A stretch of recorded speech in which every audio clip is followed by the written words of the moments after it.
അച്ഛൻ ഏതാണ്ട് ഗൾഫിലോ എങ്ങാണ്ട് പോയിട്ട് തിരിച്ചു വന്ന സന്തോഷമാണ് കൊച്ചിന്. ആ പാവം മനുഷ്യൻ സ്ട്രോക്ക് വന്ന് ഹോസ്പിറ്റലിൽ അഡ്മിറ്റാണ്. ആ പുള്ളിക്കാരനെ ഡിസ്ചാർജ് ചെയ്ത് കൊണ്ടുവരുന്നതിന് പോകുന്ന പോക്ക.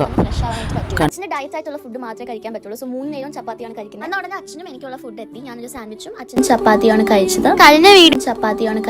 കഴിഞ്ഞ വീഡിയോയിൽ പറഞ്ഞതുപോലെ മൈനർ സ്ട്രോക്ക് ആണ് വന്നത്. സോ 2 ദിവസം എടുത്തുള്ളൂ ഫുള്ളി റിക്കവർ ആവാൻ.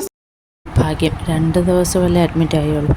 അല്ലെങ്കിൽ ആ പാവം മനുഷ്യൻ ക്യാൻറ്റീൻ ബില്ല് കണ്ട് തല കറങ്ങി വീണതിന്.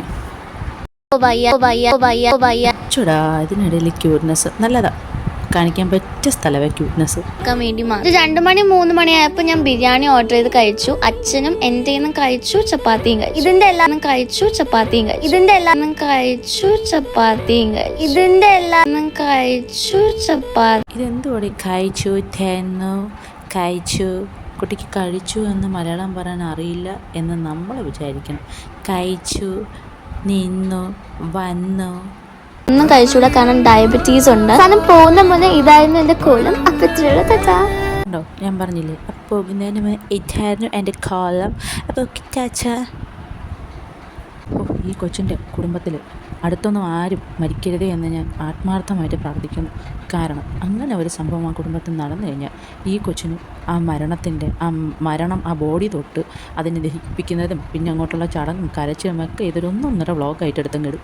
പിന്നെ അതിൻ്റെ ഉള്ളിൽ കരച്ചിലും പിന്നെ അതിൻ്റെ ഉള്ളിൽ തിന്നതും പിന്നെ അതിൻ്റെ ഉള്ളിൽ സങ്കടങ്ങളും എല്ലാം ഈ കൊച്ചു കണ്ടു നിൽക്കും. അതുകൊണ്ട് അങ്ങനെയൊന്നും സംഭവിക്കരുതേ എന്ന് ആത്മാർത്ഥമായിട്ട് ഞാൻ പ്രാർത്ഥിക്കുന്നു. ഇതൊക്കെ ഒരു വ്ളോഗ്.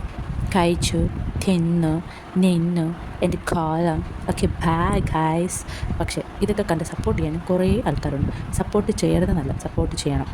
ഒരുപാട് കഷ്ടപ്പെട്ട് ഒരുപാട് അസുഖങ്ങളൊക്കെ ഉള്ള, അല്ലെങ്കിൽ വീട്ടിന് പുറത്ത് പോയി ജോലി ചെയ്യാൻ പറ്റാത്ത, ഇപ്പോൾ കുഞ്ഞുങ്ങളുള്ളവർക്ക് അല്ലെങ്കിൽ പല പല സാഹചര്യങ്ങളുള്ളവർക്ക് പുറത്ത് പോയി, ഇപ്പോൾ വയസ്സായ ആരെങ്കിലും കൂടെയുണ്ട്, അവരെ നോക്കാൻ ഒരാൾ വേണം, അങ്ങനെയൊക്കെ ഉള്ളവർക്ക് പുറത്ത് പോയി ജോലി ചെയ്യാൻ പറ്റാത്ത ഒരുപാട് പേര് യൂട്യൂബിനെ ആശ്രയിച്ച് ഒരു ചാനൽ തുടങ്ങുന്നുണ്ട്. അവർക്കൊന്നും വ്യൂസും കിട്ടാറില്ല, ലൈക്കും കിട്ടാറില്ല. ഇതിൻ്റെയൊക്കെ ഈ ഒരു വീഡിയോയ്ക്ക് ആ കൊച്ചിന് കിട്ടിയ വ്യൂവും ലൈക്കും കമൻറ്റും ഒക്കെ കാണാം. നെഗറ്റീവായാലും പോസിറ്റീവായാലും ഇതിനൊക്കെയാണ് സപ്പോർട്ട് ചെയ്യാൻ ആളുള്ളത്.